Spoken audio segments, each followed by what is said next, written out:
Empire.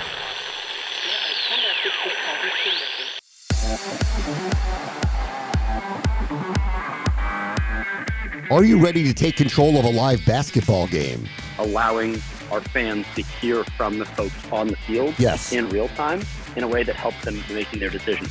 And I think basketball certainly, the lack of a helmet and getting hit and all that stuff certainly lends itself a little better to being mic'd up in real time, having a camera on the player directly. That's Grant Cohen, CMO of the fan-controlled sports and entertainment, where expanding the social and interactive live sports model is happening. This is the Future Sport Podcast. I'm Bram Weinstein.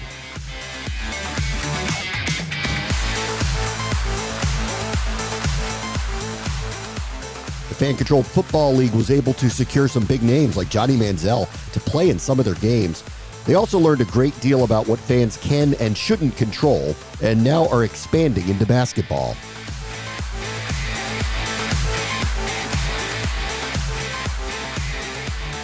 Our guest this week is Grant Cohen. He's the Chief Marketing Officer of Fan-Controlled Sports and Entertainment, and they're going to be launching the Fan-Controlled Hoops League, which will be occurring in early 2023, off of the last couple of seasons where they had the Fan-Controlled Football League.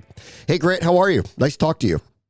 Hey, Bram, thanks for having me. Excited to be here. Okay, so tell me a little bit why you all decided to go from football to basketball. Man, great question.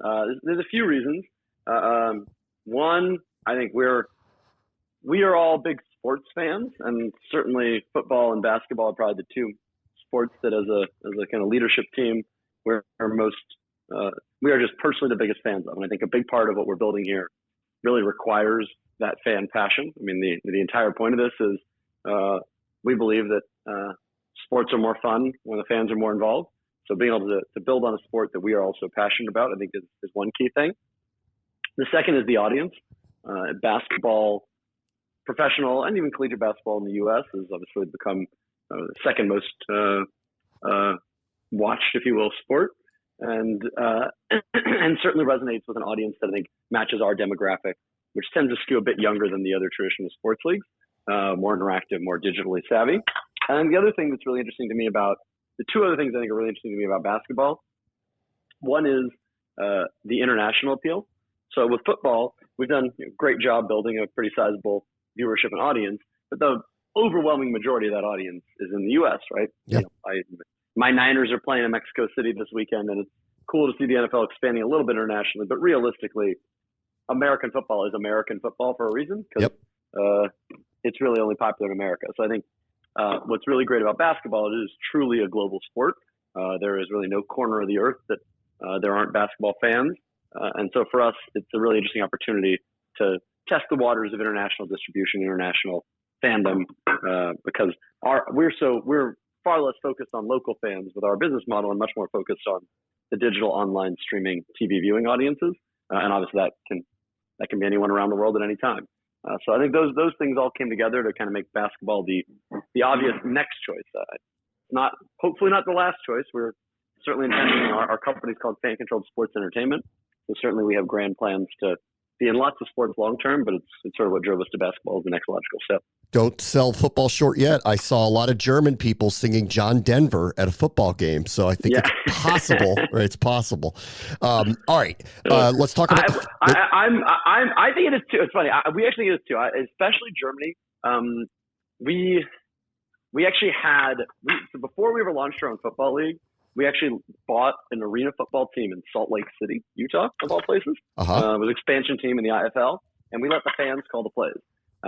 And it worked really well, and that was what sort of was our proof of concept and learning to enable us to then go out and build our own league. And when we did that team, we actually did have an odd, there were a few markets that we had oddly big viewership. And now keep in mind, this is a minor league football team in Salt Lake City, so it wasn't like we were murdering the viewership numbers, but we did pretty well. I mean, did much better than everybody else in that league. And Germany was a market that we did oddly well in, so well that we actually did a partnership with ProSieben, I think is how you pronounce it, and they actually did stream a couple of our games, and we considered doing a German tryout. So I think you're right. There's something about Germany and American football that might be coming together. There might be. We had Rob Ferruti, who's the CEO of fan-controlled sports entertainment on before the launch of the football version of this, the Fan-Controlled Football League.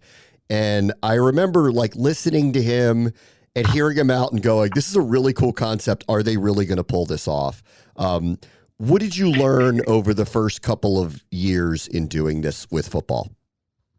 I still am not sure we're going to pull it off, even though we have, because it is a very crazy idea, and the execution is certainly a tightrope to walk. I'd say there's a bunch of things that have been interesting learnings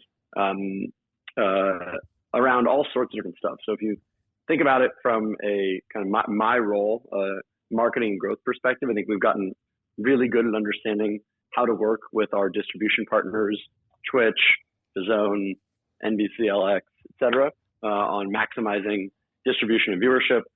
We went from averaging just around 1 million viewers, 1 million live views per game day our first season to over 2 million this last season.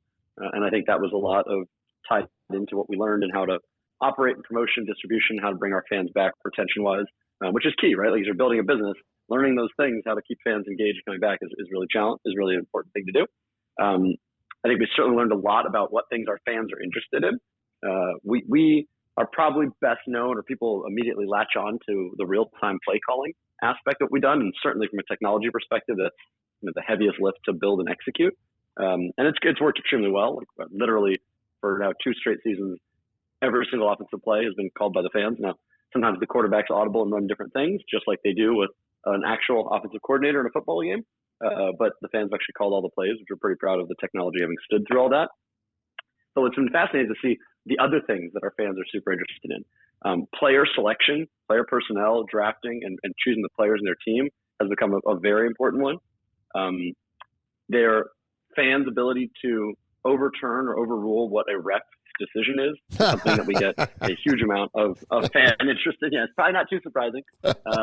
And I mean, it makes sense, right? Like, I was just reading an article earlier about that amazing Vikings-Bills game from last week, and it turned out like on like a first that the Vikings at one point had a 1st and goal from the 2, and Dalvin Cook, who's an owner in our league, he owns actually his team won the championship this last year. He's an owner of the Zappers.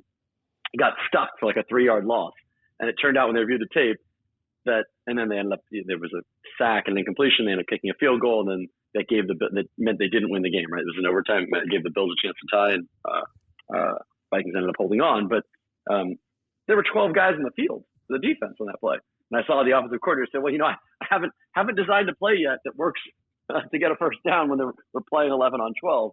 And so it's that sort of thing that, like, the fans, I can't even imagine, if they had lost, how livid the fans in Minnesota would have been with the refs for having missed that.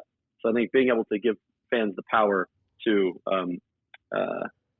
be engaged on those fronts is certainly a different thing than you see in any other sports league, and something that we've seen a lot of success with. I'd like to wish you a lot of luck hiring referees for a basketball game when the fans are going to complain literally about every call on every possession. Yeah. Well, it's funny you say that. So I don't want to disparage our referees because they do a very tough job. Yeah. But my frustration with the referees in football has been, I don't think they explain, especially our league, where we got kind of a lot of crazy rules and stuff going on. I think they're too robotic, and I think it's not their fault. It's how they've all been trained, right? So, of course, their career, they're not supposed to be the center point of the game, blah, blah. And I certainly don't want them to be. But with us, like, I want them to explain stuff. Like the idea that think about if you were in a bar with your buddies and you're watching a football game. Your buddy gets up and he goes to the bathroom and he comes back. And on that play, there had been a deep throw down the sideline where the defender hadn't turned his head back. He tackled the guy early, and there'd been a pass interference. Imagine your buddy sits down next to you and he says, "Oh, what happened?" Would you look at him and say, "Oh, deep throw down the left, pass interference, guy grabbed him early"? Or would you say, "Pass interference, 45 on the defense, 15-yard penalty, first down"? You wouldn't say that. You'd talk to him like a normal person. So why don't refs talk like normal people? It makes no logical sense why they don't explain. Like, really think about it. Why do they not explain things correctly? Why do they talk in this weird, broken language that doesn't really tell you exactly what happened? You want me to answer that question? I'll answer that question for you if you want to know the reason. Because they cannot come off as biased whatsoever. So if they if they say something that seems like it's normal English to you, it will come off as they are partial to somebody. That's why. That's a weak. That's fine. I get that in traditional sports. People want to be scared of that sort of thing. Not in our world, not my land. Right. Not in real, true, normal sports land. Right. That's not what we're building. And so for us, I've done everything I could to try and convince our reps to do that, to talk like that. I mean, I can't even tell you the amount of times we've done practice games and okay, what would you say in this situation? Blah blah. And then when the lights come on, they never do it. They just refuse. I think it's. I understand the reasoning on the bias. Their traditional training. They're not supposed to focal point of the game. Like there's a lot of reasons why. But I just couldn't get them to do it. So last year, one of our owners is Quavo from the Migos, and he was doing a celebrity charity game in our venue. He has an elite 7-on-7 youth team, and they were going to play Cam Newton's elite 7-on-7 youth team. Quavo and Cam were each going to coach the games, and then they were afterwards. There was going to be an adult 7-on-7 that featured a lot of NFL players, Tyreek Hill and Jameis Winston, and a bunch of guys, and then some other musicians, entertainers, etc. And so we did the first game, the youth game, and they were supposed to bring their own refs. The refs got into a car accident or something on the way and couldn't make it, so our refs stepped in and did it. Now I was planning on reffing the All-Star, the celebrity game. I'd gotten my own ref shirt made and everything. My whole plan was this was it. This was my moment where I was going to show our refs how you really are supposed to call a game. I was going to do the voiceover the right way, blah, blah. I was like, this is it. I'm fed up. I'm going to do it myself if I have to. And they go out and do the 7-on-7 game. And I guess the rules for youth 7-on-7 are different than, normal professional. And our refs, they weren't supposed to do it. And their defense was not their job to do this. They just stepped in the pinch they needed to. Didn't know the rules. And I guess they must have called some. I still don't understand what the call was. They called something that Cam Newton didn't think was accurate, and it caused his team to lose. And he went nuts, went nuts on them, and stormed out of the building. Left before the celebrity game. He was so mad. And I looked at Sora, my co-founder. The two of us are gonna be the refs. We had literally had the jerseys in our hands, about to go out, and we're like, yeah, no, we're good. I'm good on that. I do not need Tyreek Hill screaming at me, Jameis Winston spiking a ball. I'm good. Let those other guys do it. So even though I say those things about it, I myself do not have the cojones to actually do it. So I can't judge too much. I mean, listen, WWE did this forever, where they brought in the referees as part of the act, and they allowed them. They obviously they built them into the show. I don't think that's what you're doing here, right? I mean, I get what you're saying, that you want to up the entertainment value, you want people to talk, but you are putting on legitimate contests here, right? So that. Well, that's exactly right. Of course, yeah. So we are. I mean, the 7-on, the celebrity game aside, the rest of our real football league and what we do certainly is. I am not qualified to be a ref, and that's why I would never even try there, because it is legitimate referees making real decisions, and the fan involvement is simply the same way that you would have a replay review. It's just allowing the fans to vote on that replay review is really the only difference. But we are still certainly running a legitimate football league. But I think that you can do both. I think there's room. The same way I would say that with our players, no one's going to get fined for dancing and celebrating after a score in our league. We like it. Bring on the entertainment factor. You can do that. You can do that without it actually tarnishing the game. And I think the same thing from a ref perspective. And so too clearly do our fans. You asked them, this conversation started about feedback. That is certainly a significant point of feedback from our fans. This episode is brought to you by Chalk and Dog, which brings together the vast experience and expertise of two of the brightest agencies in media, sports, wagering, and gaming. With deep roots in the UK and the US, the agency offers expert guidance in everything from market entry to market expansion for startups as well as established global brands, powered by best-in-class communication and creative experts. Chalk and Dog has vast international experience and delivers results-oriented, tailor-made solutions for B2B and B2C organizations. Take me through how you guys thought through the actual engagement of fans in calling plays, because clearly there's not enough time or bandwidth to put Sean McVay's playbook in front of everybody to choose something. And at the same time, it's not going to be that fun if your choices are run or pass. So how did you kind of think through that part of the engagement model that would be something that people would want to take part in over and over? Yeah, it's a really good question. I think I would say that our football staff, our football ops staff and coaches have done a phenomenal job striking that balance between a too complex of a system and something that's very fan friendly. We do a lot of things like the actual names of the play calls that are installed in the playbook and that the coaches and players say to each other on the field is actually different than the plays as they show up in the app. We have a translation layer between it, so we can make it clear, right? So, I don't know, like a in-game play may be double Z X wide hot 5 or whatever, right? Yeah. Instead of that, we're going to say trips right, deep posts, right? Like we're going to like make it clear to people a little easier to people what it is, or we're going to make fun names. Like I think our most popular play call last season was Sex Panther, which I don't even know where the original name came from, but we make it a bit more fun for the fans. That's one. Number two, I think, is the visualization. Our fans, our demographic of fans, have been calling plays in Madden in a matter of seconds before each play call for many, many years. So to them, it actually doesn't look like, and that's what our interface looks a lot like. So it's not that crazy experience. And then the last piece I'd say is the underlying technology. So it's very data driven. Before even our first season, we worked with IBM Watson to break down a ton of data from our arena football time.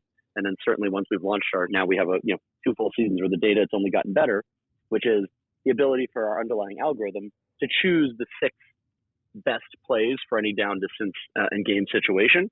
So we kind of arm the fans that they, you never have a bad choice, right? You may have the least good choice, but you never have a bad choice to make in any given situation. Sex Panther is the cologne that is worn in Anchorman that 60% of the time works every time. Come on, Grant. There you go. There it is. All right. Let's talk about basketball. You guys are going to do 4-on-4. How did you land on 4-on-4? Why is that the format that you want? Good question. Mostly it just came from kind of testing a few different models. We are very cost conscious from an efficiency standpoint. If you look at other sports leagues, the vast majority of other spring football or alternative sports leagues that have come and gone, many of which after one season, it's typically not because they can't drive viewership or make money. It's because their cost basis is too high. So we kind of look at every angle for our business to say, how do we minimize costs? And having 20% less players across the league is actually pretty good cost savings, right? And it's as opposed to 5-on-5, but yet you still get visually as a fan the full feeling of watching a full court game the way you don't really necessarily in 3-on-3 or less. So that was one driving part of it. The second piece is the court we're building and the size of the space that we're in is what I call like a LA Fitness or a high school court. Uh-huh. You can play 5-on-5 on it, but as you get to really big elite athletes, I think it actually just works better from a spacing perspective with one less guy on there. But yet again, you're still getting the fun and the excitement of full court basketball. Okay. Okay. So we talked a little bit about how you guys came around to what plays would be available for fans. This is a very different sport in that way. And I could see and envision, because you're open to, you want the players to interact, you want the referees to interact, you want full engagement, and let's pull the curtain up. Man, do I want to hear players demanding the fans call the ball, go to them. That's what I want to hear in basketball. Yeah, I think that's one of the areas, interestingly, that we've talked a lot about that I think is a bit of a learning for us is how do we do a better job? I talked about some of the things that we've done well, but there's things that we certainly haven't done as well. And one of them is how do we do a better job of during the game allowing our fans to hear from the folks on the field in real time in a way that helps them making their decisions.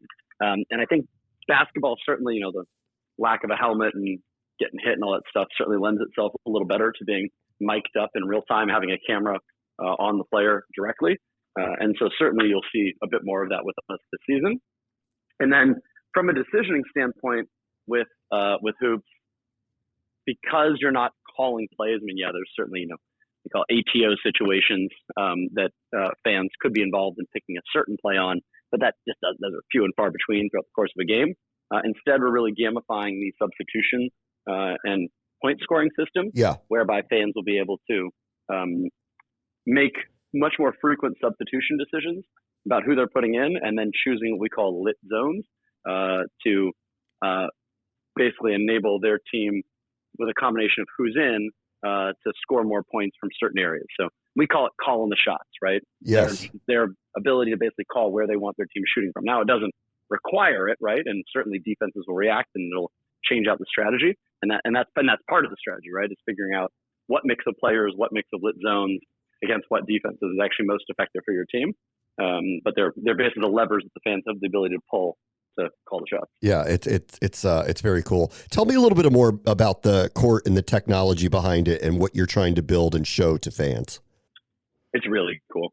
Like I'm certainly out of the founders here, the one who's least prone to being high on hyperbole and tooting our own horn. But this is one that, like, when you see it, I got a chance to see just a small version of it in real life this week in Atlanta, and it's really, really fucking neat in real life. Like, it feels like a video game for real life in a pretty awesome way. So the court itself is LED technology. Think about it kind of like a jumbotron on the ground, if you will. Yeah. That feels a lot like an actual hardwood playing surface. So it balls, dribble, bounce. You can jump, it gets wet, and you can mop it off very easily. And it, like, what I really like about it is you can even hear the squeak. Like, you know, like when you're in a basketball gym, you just like that still resonates through. So it still feels very much like a basketball court, but it is just basically a giant TV screen that we can control what visually happens in the screen. So that really awesome stuff we can do that makes it feel like it's your NBA 2K or NBA Jam for real life. It's really cool. You mentioned the size of the space you're playing in. Will fans attend the games? Oh yeah, absolutely. Our first season of football, it was pre-vaccine and we're still in the throes of Corona, so we played in what's called a bubble, which meant there were no fans in the building. We had ourselves some VIPs, celebrities, etc. Everyone who came in had to undergo testing. This last season we played the spring. Obviously, the world was much more open. We were able to have fans of all shapes and sizes come out, and it was, as the kids say, it's a vibe. It was quite a cool thing. The venue that we play in is a really unique space at Pratt Pullman Yard in Kirkwood, just east of downtown Atlanta, in a very kind of hip, up and coming neighborhood. And the venue itself, Pratt Pullman Yard, used to be an old train depot, train warehouse. So it's these really cool old kind of abandoned but restored brick buildings that were these big train factories from like the early 1900s. Yeah. And we were able to sort of readapt that, build out our own space around it to really become a studio, which is really how we operate, right? So this is very much a studio environment. So it's designed for production, shooting, et cetera. It's not really designed for a huge audience. So our audience is like what you consider a studio audience, 500 to 1,000 people in the building. Yeah. It's a really good time. It's a lot of fun. And the way in which we put it together from a viewing perspective with football, you're always right on the edge of the action, which is really exciting. So like even our luxury suites, we looked at it and said, all right, when you go to a football game, what's the best seat in house? Usually the 50-yard line luxury suite. What's at a basketball game? What's the best seat in house? The floor seats.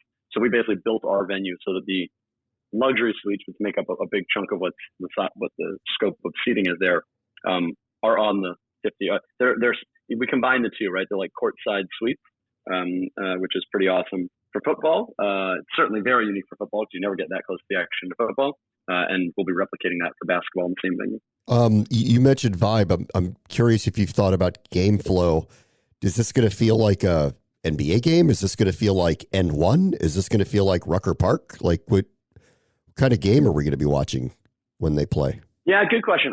I think it's going to be more, we'll see when we get out there. But I think the idea behind it is certainly more NBA than the others. There will be a street ball element. I think, one of the things I didn't mention earlier that you asked about why basketball, that we really like about basketball is accessibility. Our football league, there are very few human beings on the planet who can step foot in our football league, right? Like none of the three of us would make it 2 plays in that league without having to exit the game and likely go to the hospital. Basketball, all of us here could easily be could play in the league. Now we might get smoked, might be embarrassing. Or, if you don't mind being thoroughly embarrassed, you could play in this league, sure. Yeah. Right. But you that's exactly right. So I think that the accessibility there and what that means in terms of who can play in our league, is really interesting. That in and of itself may adapt the game flow a little bit. So like I said, having a little bit of a street ball edge to it. It also means we can have, I like to say, I don't care, man, woman, trans, undefined, tall, short, fat, skinny, black, brown, white, purple, pink. I don't give a shit what you look like and who you are. If you can hoop, you can come play in our league. And so I think it lends itself to some of that interesting stuff, and that may and eventually impacting game flow. But overall, I think it'll look and feel like call it an NBA 2K game more than an NBA game. All right, let me leave you with this. I'm just going to ask you a broad question because you guys are doing something so innovative and interactive with fans. And clearly, you guys know this league is not going to overtake the NBA one day or overtake the NFL one day. But what you're doing could... Hey, Bram. All right. Bram, never say never. All right, I'll never say never. One day is a very long time from now. Right. But in the same... Honestly, I tell people I'm not even trying to compete with them, right? Like our that's not our competition. My competition is Fortnite and Call of Duty and what other things males 18 to 35 are doing to, spend their time. Yeah. Whether that's sports or otherwise. But under that realm, respectfully, under that idea, you are doing a lot of things that I could see some of these traditional leagues looking at and wanting to innovate with. So when I just say, what does the future of sports look like? What comes to mind to you? I think the future of sports is far more interactive. I would agree with you that there are things we do that fan involvement with and rules and gameplay and broadcast and stuff certainly will be mimicked by other leagues. Not will be. It already has been mimicked by other leagues, and I'm certain will continue to be. But I think that probably the level that we take it to, staying on the forefront of innovation, I'm hopeful that we're doing something a bit further than what I think anybody else would. And I think a big part of that is the ownership structure, right? All the traditional leagues have 30 or whatever number of owners of each of the teams that I'm having to debate and deal with. I can tell you from our own experience in a minor league sports where you had different owners, it becomes far more of a challenge to push real innovation when there's that many different parties at the table that all have differing opinions and differing outcomes for each of them. Whereas us operating as a single entity model gives us far more control to be able to be innovative and embrace all the things that our fans want to do. And that's really the reality. But everything we're doing, our fans are the ones telling us they want it done, right? Like we let them vote and decide on everything, every key rule change, every key interaction, everything we do within the business, or within the sports side of it. So this is what the fans want. It's only a matter of time until it gets adopted across the board. Greg Cohen is the CMO of Fan Controlled Sports and Entertainment. Thank you so much for joining us. Yeah, thanks for having me. It's great.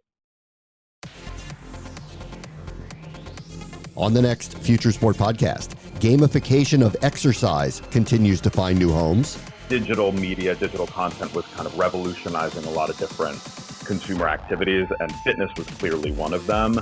And so that got my mind going. Myself and my co-founders were not big fitness class people, so there was clearly an opportunity to kind of innovate from the content perspective. So that's where it came from, a personal experience. That's Tom Aulett, CEO and co-founder of Ergata, which is challenging users to compete while getting their workouts in.